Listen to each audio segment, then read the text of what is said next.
हम पढ़ने जा रहे हैं कक्षा 11वीं के भौतिकी का अध्याय भौतिक जगत, मात्रक और मापन। तो वीडियो शुरू करने से पहले आइए एक बार नजर डालते हैं कि आज की वीडियो में हम क्या क्या पढ़ने वाले हैं।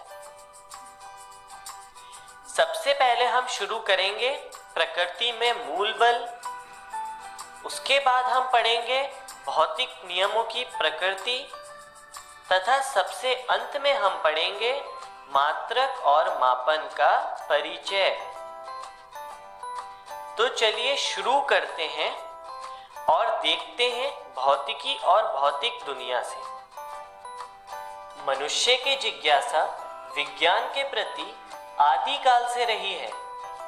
उसका कारण यह है कि मनुष्य हमेशा से भौतिक गतिविधियों से घिरा रहा है। जैसा कि आप भी बचपन से ही आकाश में सितारों को देखकर जिज्ञासुक रहते थे, या फिर आपके मन में अपने पर्यावरण को देखकर तरह तरह के प्रश्न उत्पन्न होते थे, जैसे कि दिन और रात क्यों होते हैं, तारे हमेशा रात में ही क्यों चमकते हैं, या फिर इंद्रधनुष केवल वर्षा ऋतु में ही क्यों बनता है।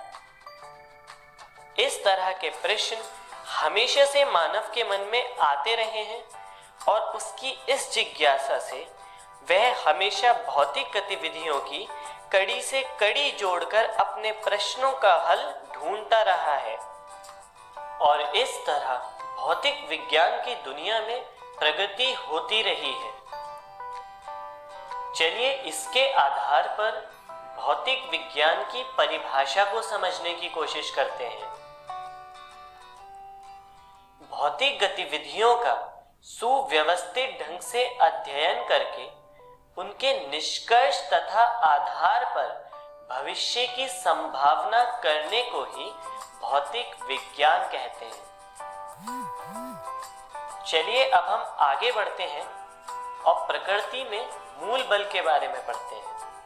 आपने न्यूटन के गति के नियम पढ़े ही होंगे, जिसमें दूसरे नियम में बल के बारे में जानकारी मिलती है, जिसमें न्यूटन ने बताया था कि बल का मान द्रव्यमान तथा त्वरण के गुणनफल के बराबर होता है।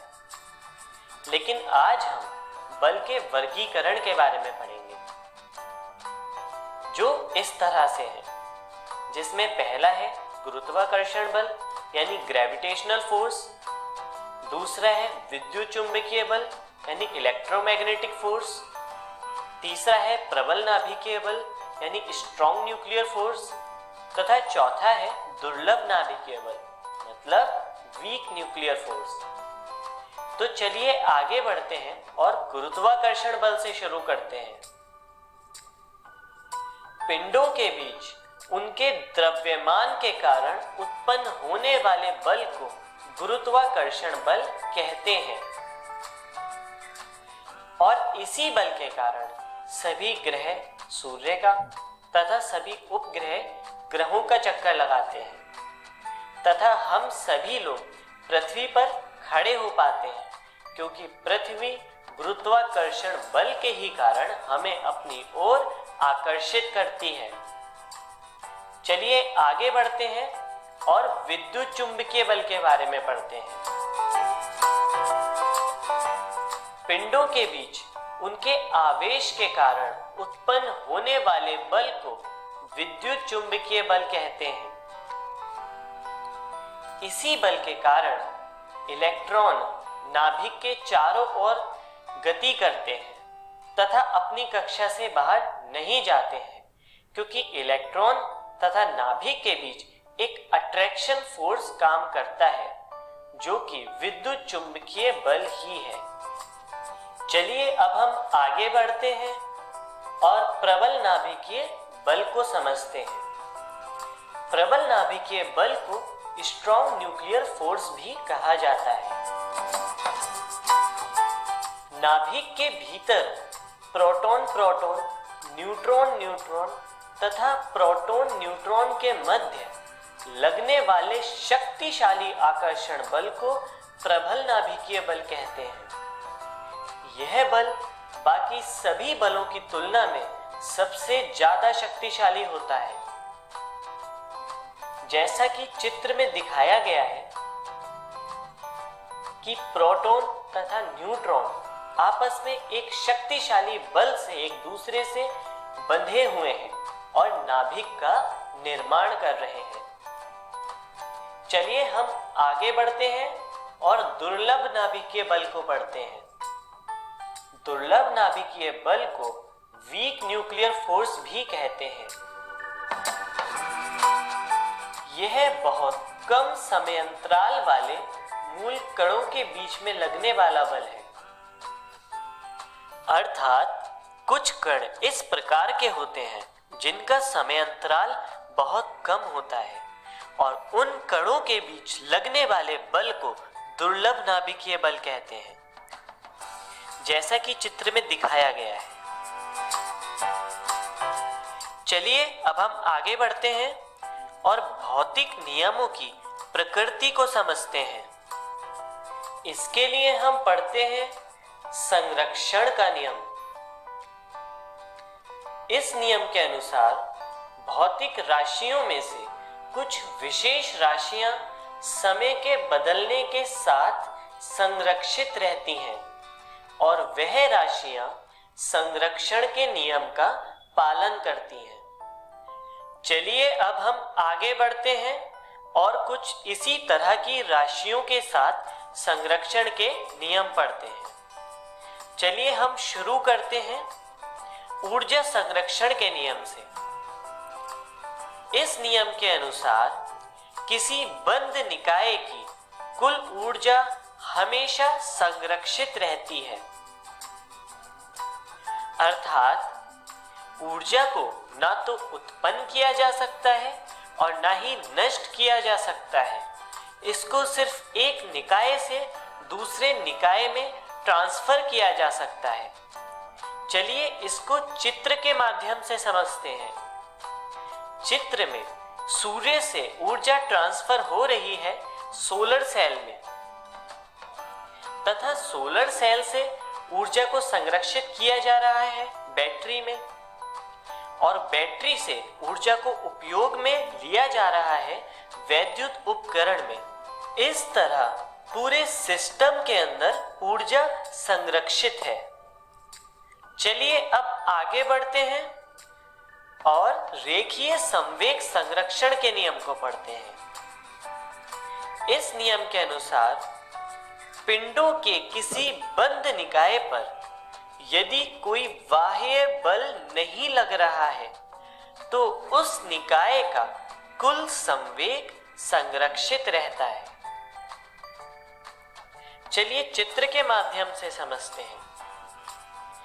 चित्र में यदि कोई पिंड सरल रेखा में गति कर रहा है, जैसा कि आप देख सकते हैं, तो वह तब तक इस प्रकार गति करता रहेगा जब तक उस पर कोई बाह्य बल कार्य नहीं करता है और इस तरह इसका रेखीय संवेग संरक्षित रहेगा।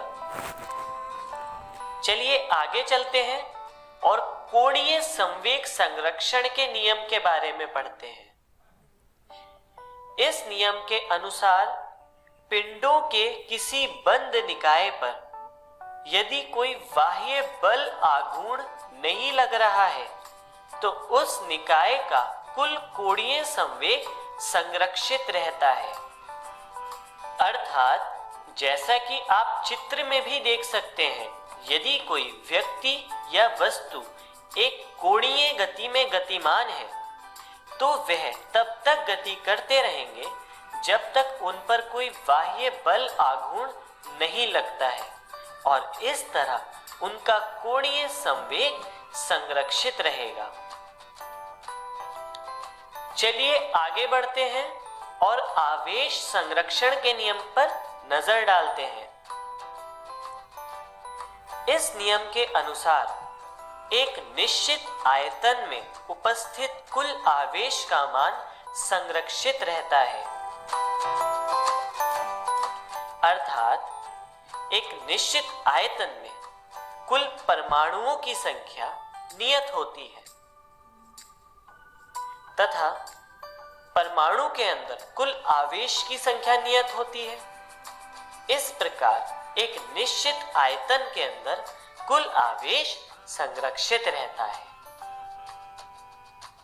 चलिए आगे बढ़ते हैं और मात्रक और मापन के परिचय पर नजर डालते हैं। किसी भौतिक राशि को मापने के लिए प्रयोग किए जाने वाली मापन की इकाई को मात्रक कहते हैं। यह दो प्रकार के होते हैं, जिसमें पहला है मूल मात्रक तथा दूसरा है व्युत्पन्न मात्रक। अब हम आगे बढ़ते हैं और देखते हैं कि आज की वीडियो में हमने क्या-क्या सीखा। सबसे पहले हमने नजर डाली भौतिकी के परिचय पर।